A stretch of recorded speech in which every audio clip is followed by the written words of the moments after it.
Okay, we're doing quotes from the book Holy Grail of Wisdom, quotes in alphabetical order. We're on Maria Montessori from 1870 to 1952. She was a developer of the Montessori school for preschool-aged children. She says, play is the work of the child. One test of the correctness of educational procedure is the happiness of the child. Our care of the child should be guided not by a desire to make him learn things, but by the endeavor to keep burning within him that light which is called intelligence.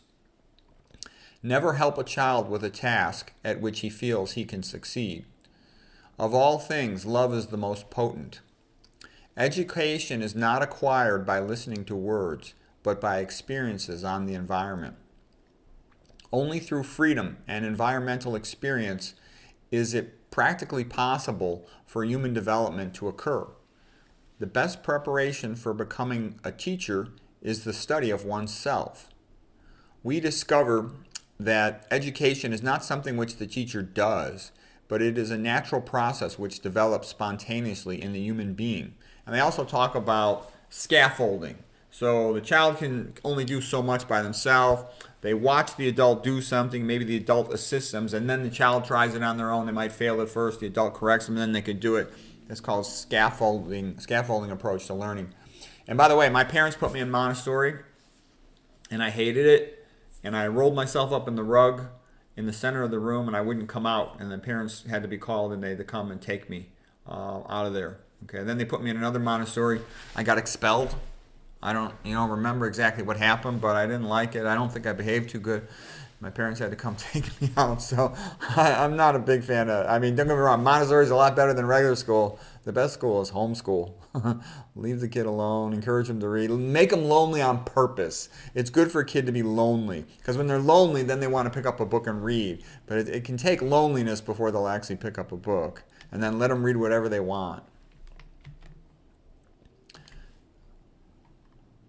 Okay, the next one is a quote by this guy, Henry Montherlant. He was from 1893 to 1972. He was a novelist from France, and he said, one puts into one's art what one has not been able to put into their own existence. And that kind of goes like with Pride and Prejudice, Jane Austen. She's real lonely. And so she all wrote about all these romantic relationships she wished she had in her life. Anyways, Monty Python. Monty Python and the Holy Grail, or Monty Python, the comedy group from England, they got lots of great material, tons of it. I'm just putting one quote here that comes up all the time, and now for something completely different they would use in their transition from one scene to the next. Okay, the next is Dwight Moody, the evangelist. He lived from 1837 to 1999, and he said that faith makes all things possible.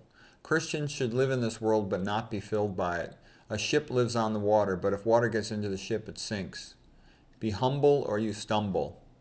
Either the Bible keeps you from sin or sin keeps you from the Bible. That's a good one. Okay, then he says the best way to revive the church is to build a fire in the pulpit. Yeah, the Christian churches right now, for the most part, they stink pretty bad.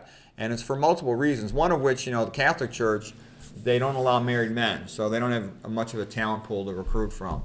And then that kind of led over to the infiltration, take over the church by homosexuals and pedophiles, and they don't get rid of them. And I think it's because all the way at the top, the Pope is not a real Christian, and he's sort of destroying the church on purpose, intentionally.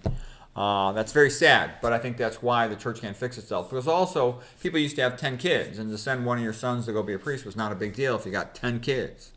But if you only have 1.5 kids, then it's a big deal to send your kid to go be a priest. Okay, so anyways, and then also you get the 503 exemption rule. You can't talk about anything controversial or political, or your church loses its tax-free exemption. So that was put in the 1960s, which is a big move to intellectually castrate the church, and it worked. And so that's why church is really boring in terms of the speakers. That most places stink. There's some exceptions, but not that many. And that's why men don't tend to go to church. Okay, so noble masculinity is what the church needs, but it can't get it because, you typically have some, low-life guy in charge of it. He doesn't want it to be good. He wants to just keep his own power, doesn't care about the institution. Because, look at how wimpy and lightweight all these online Christian YouTube channels are. They invite Jordan Peterson, who doesn't even believe in God, and he's not a Christian, okay, and he's actually anti-Christian. He's invited everywhere. Somebody like me, a devout Christian who studies Christian art, Christian music, etc., the Bible, and I'm not invited anywhere. That's because I'm not famous. I can't add to their views, you know, so like, you know, yeah, you're a nobody. That's what it is too.